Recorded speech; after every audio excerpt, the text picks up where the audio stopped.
તો હેલો દોસ્તો, એસએસસી જીડીમાં તમારે સાતી છે શ્રેષ્ઠ તમારે તે કેટલી હોવી જોઈએ, ફૂલાવેલી કેટલી હોવી જોઈએ અને તમારે ફૂલાવા વગર તમારી છે તે કેટલી હોવી જોઈએ.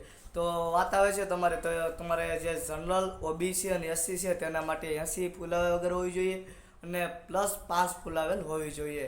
વાત આવે છે તે એસટી જે કેટેગરી છે તેને 73 નોર્મલ હોય છે અને ફૂલાવેલી છે 5+ તેમાં હોવી જોઈએ. અને છોકરીઓનું જે સાથેનું શ્રેષ્ઠનું છે તે હોતું નથી. ને ખાસ કરીને વાત આવે છે તો છોકરાઓ જે આપણે જે કાસ્ટ પ્રમાણે છે તે સાથી આ રીતે હોય છે. તો વિડીયો પસંદ આવે તો વિડીયોને લાઇક કરજો, ખાસ કરીને ચેનલને સબસ્ક્રાઈબ કરજો ને એસએસસી જીડીના તમામ અપડેટ માટે આપણી ચેનલને સબસ્ક્રાઈબ કરજો. તમારા મિત્રો ફેમિલી મેમ્બરને શેર કરજો. ને જે આપણે જે શ્રેષ્ઠ છે તમારે તે માપ્યું હોય તો તમારે જે ગમે નજીકના તમારે જે આરોગ્ય કેન્દ્ર તો ગમે ત્યાં હોય તમે ત્યાં જઈ અને નતર ફિઝિકલની જે એકેડમી હોય ત્યાં જઈને તમે શ્રેષ્ઠ છે તે માપી શકો છો. તો તમારા મિત્રોને વિડીયો શેર કરજો ખાસ કરીને, ને ચેનલને સબસ્ક્રાઈબ કરતા જજો. મળીએ છે બીજા વિડીયોમાં.